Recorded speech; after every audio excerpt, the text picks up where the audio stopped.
O ngayon, meron tayong panibagong gagawin. Ating gagawin. Igugrupo ko kayo ulit sa 4 at sa bawat grupo, bibigyan ko kayo ng inyong movement na gagawin. Sige, sa group 1 muna. Walk diagonally forward to the left. Sige daw, patingin daw ako ng walk nyo. Ayan, very good. O dito naman. Walk diagonally backward to the left. Sige daw, patingin daw ako. Ayan, mahusay. Group 2 naman. Sige, group 2. Nasa ng group 2? Ito naman ang gagawin ninyo. Run diagonally forward to the left. Tingin ako ng run ninyo. Very good.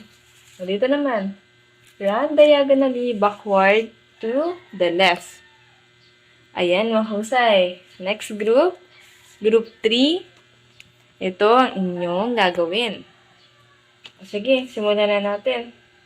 Jump diagonally forward to the left. Tingin nga. Mahusay, Ito naman. Jump diagonally backward to the left. Patingin. Mahusay. Nagawa niyo ng maayos. Sa panghuling group, ang gagawin niyo naman ay skip. Ayan. Sige nga, mag-skip na tayo.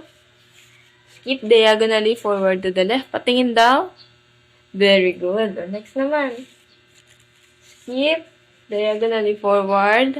Backward pala. To the left. Patingin. Very good. Palakpakan ng mga sarili mo. Husay kayong lahat.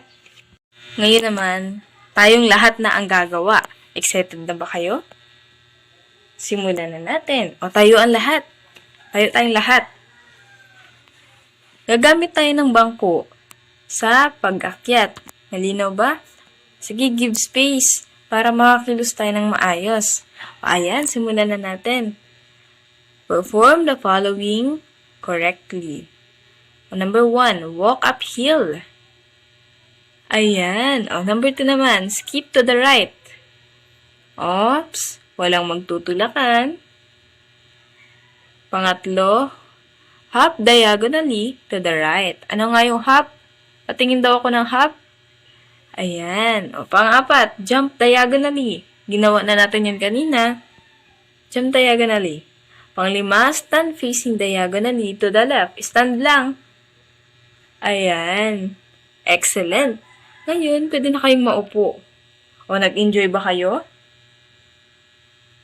Opo. Mahusay.